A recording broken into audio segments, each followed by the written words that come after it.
Assalamualaikum warahmatullahi wabarakatuh. Tugas Samisanov ke-11 mempersembahkan video skrip Sparkle. Materi yang disajikan adalah Flora dan Fauna Indonesia kelas 7 SMP. Materi ini dipersembahkan oleh Dino Sudiami MPD dari SMP Negeri 1 Batang. Selamat menyaksikan.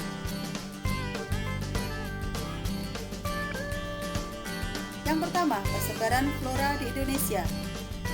Persebaran flora di Indonesia dibagi menjadi 3 wilayah karena negara kita negara besar adalah peringkat ketiga. Di samping negara Brasil, negara Zaire, dan negara kita sendiri yaitu Indonesia.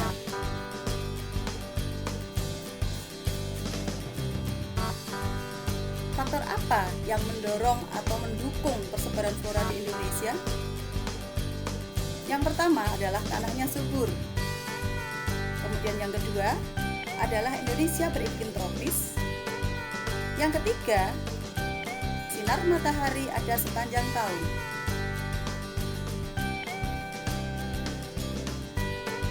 Persebaran flora di Indonesia ini dibagi menjadi dua.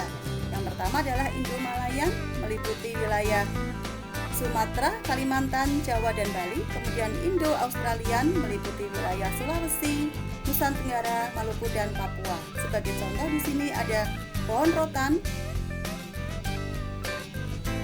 pohon cendana,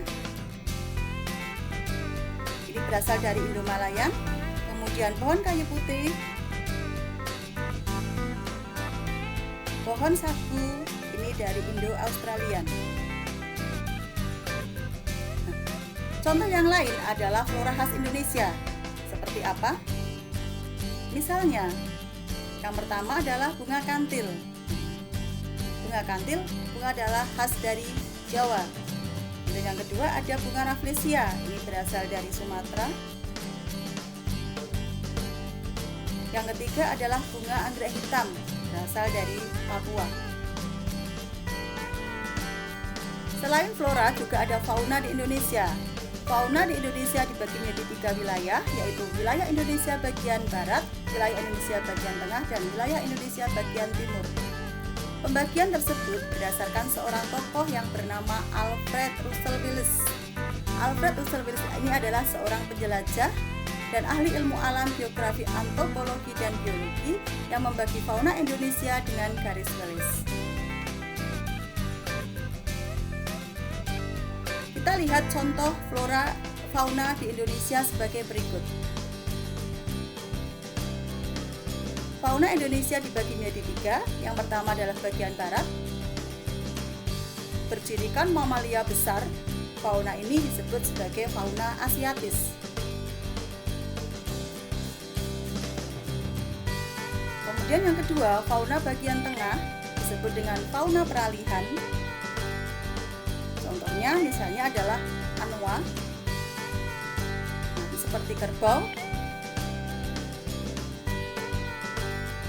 Kemudian ada lagi komodo, berada di Nusa Tenggara. Kemudian contoh yang lain adalah kuskus, berasal dari Sulawesi. Semuanya adalah flora endemik. Tak kalah menarik pada bagian timur, juga ada fauna yang menarik juga. Yang pertama adalah sebagai contoh burung cendrawasih, ini burung yang sangat cantik. Kemudian yang kedua, hewan yang sama dengan wilayah Australia disebut dengan wallaby. Demikian materi tentang flora dan fauna Indonesia. Semoga bermanfaat bagi kalian semua. Sampai ketemu pada pertemuan selanjutnya. Terima kasih.